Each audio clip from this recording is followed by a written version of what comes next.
బొమ్మ చోర్ దొరికాడు. ఐబొమ్మ రవి చిక్కాడు. ఎంక్వైరీలో నిజాలు కక్కిస్తున్నారు పోలీసులు. దాదాపు 21,000 సినిమాల్ని పైరసీ చేశాడని తేల్చారు. లింక్ చిక్కింది. ఐబొమ్మ వెబ్సైట్ డొంక కదులుతోంది.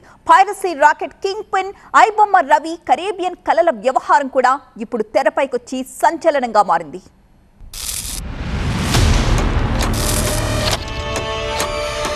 ఈడు మామూలోడు కాదురా బుజ్జా అని ఓ క్రైమ్ సినిమా తీసేంతగా ఉన్న కంటెంట్ ని కదిలించారు హైదరాబాద్ పోలీసులు. పట్టుకోండి చూద్దాం అని సవాల్ విసిరిన బొమ్మ చోర్ రవిని కటకటాల బాట పట్టించారు. హార్డ్ డిస్క్లు స్వాధీనం చేసుకున్నారు.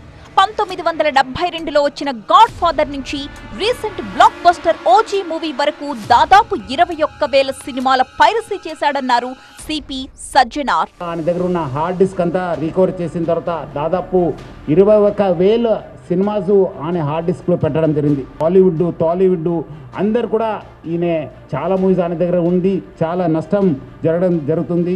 అదేవిధంగా ఆయన ఇప్పటిదాకా ఒక 20 crores సంపాదన చేశారని చెప్పి ఆయన వెల్లడించారు. మనం దాంట్లో 3 కోట్ల రూపాయలు మనము సీజ్ చేయడం జరిగింది. Piracy rocket king pin iBomma Ravi Caribbean pirate అనే కొత్త బొమ్మను తెరపైకి తెచ్చారు పోలీసులు. ఎస్, పైరసీతో ఇండస్ట్రీ ఆదాయానికి కోట్ల రూపాయల్లో గండి కొట్టడమే కాకుండా ఫ్రీగా సినిమా చూపించే మిషతో ప్రజల డేటా కొట్టేశాడన్న నిజాలు దర్యాప్తులో వెలుగు చూశాయి.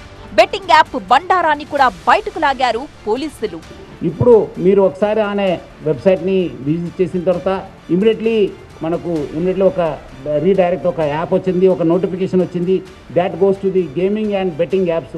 చాలా వేల కోటిలో నష్టం కావడం జరిగింది. చాలామంది సైబర్ క్రైమ్స్ గురి కావడం జరిగింది.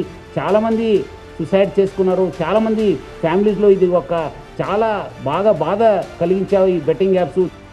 ఐబొమ్మ రవిపై 4 కేసులు నమోదయ్యాయి. ఫారిన్ యాక్ట్ కూడా జోడించారు పోలీసులు. 2022లో భారత పౌరసత్వాన్ని వదులుకుని కరేబియన్ దీవులకు చెక్కేశాడు. 80 లక్షలు పెట్టి కరేబియన్ సిటిజన్షిప్ తీసుకున్నాడు. కరేబియన్ పాస్పోర్ట్తోనే హైదరాబాద్లో ల్యాండ్ అయ్యాడు. విశాఖ, హైదరాబాద్లో తన ప్రాపర్టీస్ ని సేల్ చేసి కరేబియన్ దీవులకు చెక్కేయాలనుకున్నాడు. కానీ ఖాకీల ఎంట్రీతో బొమ్మ చోర్ రవి కథ అడ్డం తిరిగింది. దమ్ము గిమ్ము అంటూ సవాల్ విసిరితే మడతేసి కటకటాల వెనక్కి నెట్టుడే అంటూ స్ట్రాంగ్ వార్నింగ్ ఇచ్చారు సిపి సజ్జనార్. ఎక్కడున్నా తెలంగాణ పోలీస్ కావచ్చు, హైదరాబాద్ పోలీస్ ఎక్కడున్నా వాళ్ళని పట్టుకోవడానికి కృషి చేస్తుంది. పట్టుకొని కూడా వస్తాను మనం అట్లా చెప్పేది కాదు. ఈరోజు ఆయన అంత పెద్ద తోపు మాటలు చెప్పినవాడు. ఈరోజు ఎక్కడున్నారు మీ అందరు కూడా తెలుసు. అదే సంగతి. అలా ఐబొమ్మ రవి పైరసీ ఆట కట్టయింది.